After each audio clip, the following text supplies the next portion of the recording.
We'll start where there are now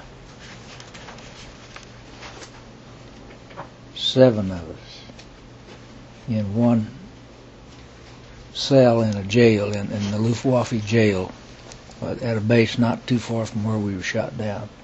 All right. Okay. And you're in what country? I'm in Germany, central Germany, and probably maybe a little on the east side, but not about maybe 50 miles west of Leipzig. And just for the record, this is on August the 10th. Is this correct?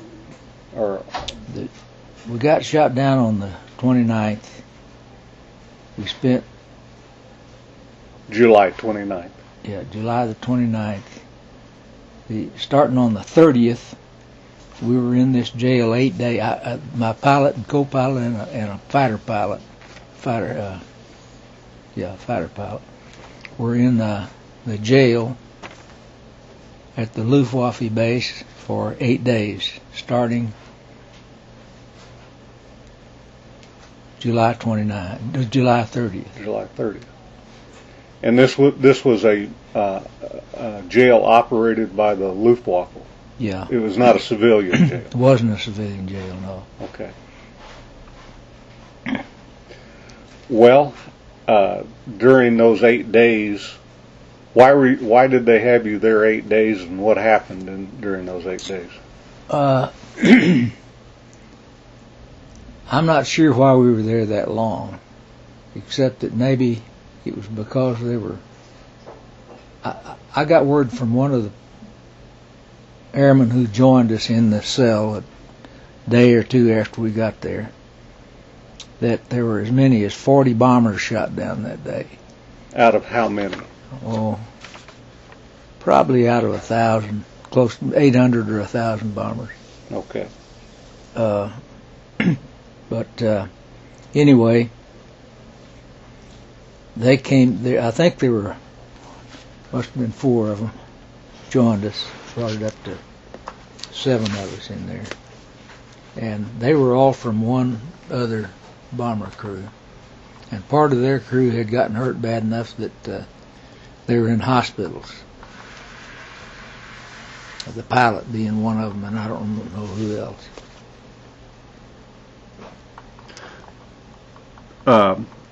Who were the 7 who made it out of? Did I understand you correctly? There were 7 people in your aircraft that made it out? No, in my aircraft there were 2 of us got out. There were 9 people on board, and 2 of us got out. You and who? And the co-pilot. And the co-pilot. So the co-pilot and I, and along with a fighter pilot, a P-41. Let's see what one. P-51 Mustang? P-51. P-47. A P-47 bomber, fighter. He got picked up. He managed to land his plane. It was they'd shot up his oil lines, and he'd lost all of his oil pressure, so he was forced to land. And he was brought in by himself and joined us the first night that we were, after we'd been captured, while we were still in the jail. They moved us to a place in the jail where they could try to do a little critiquing, a little grilling us for information. And they wound up just deciding to feed us. And they had a big canister of soup there, an insulated steel canister with a lid.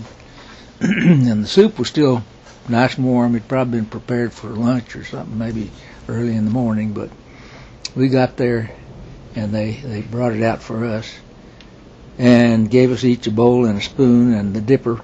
He gave us the dipper to use together. And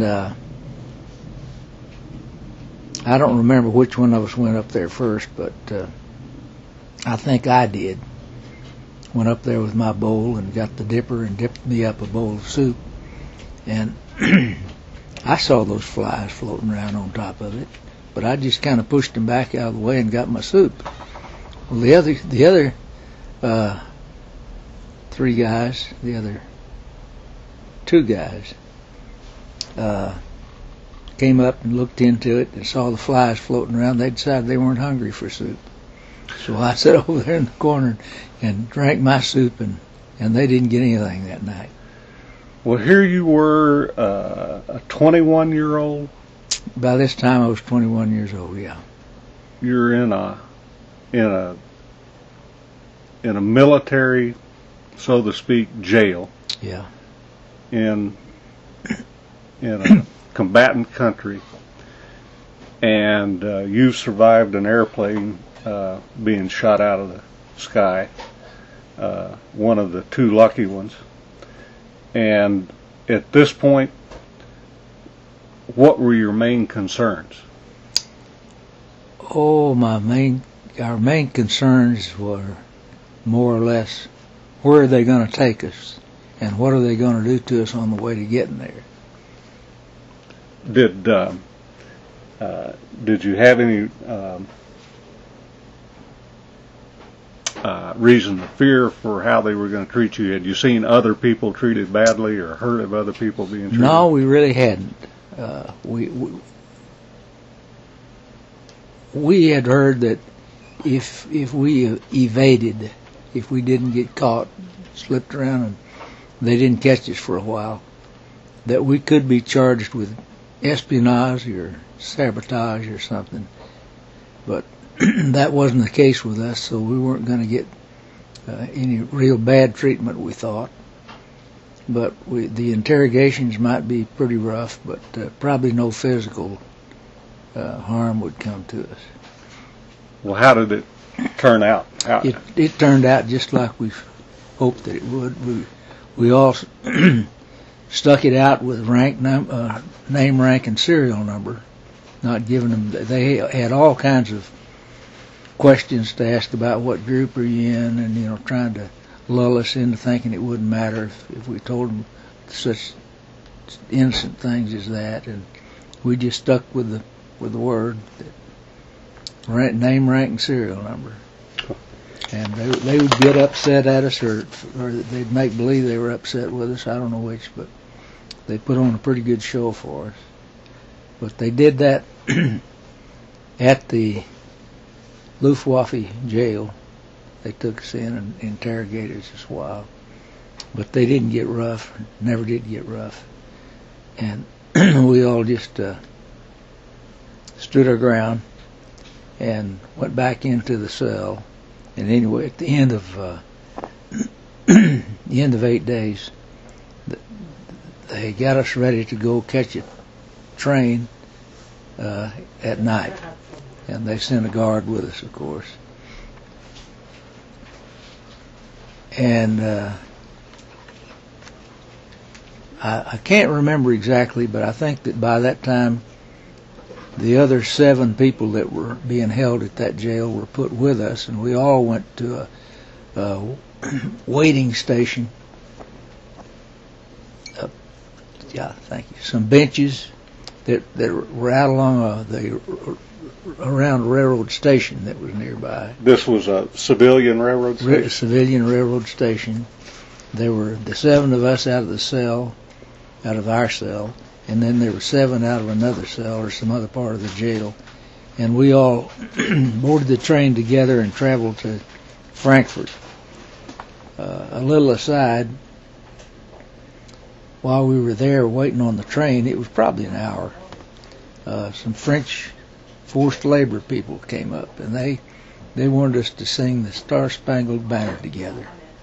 Oh, well, did you accommodate them? Yeah, we come together. We all accommodated each other. So they were very friendly folks.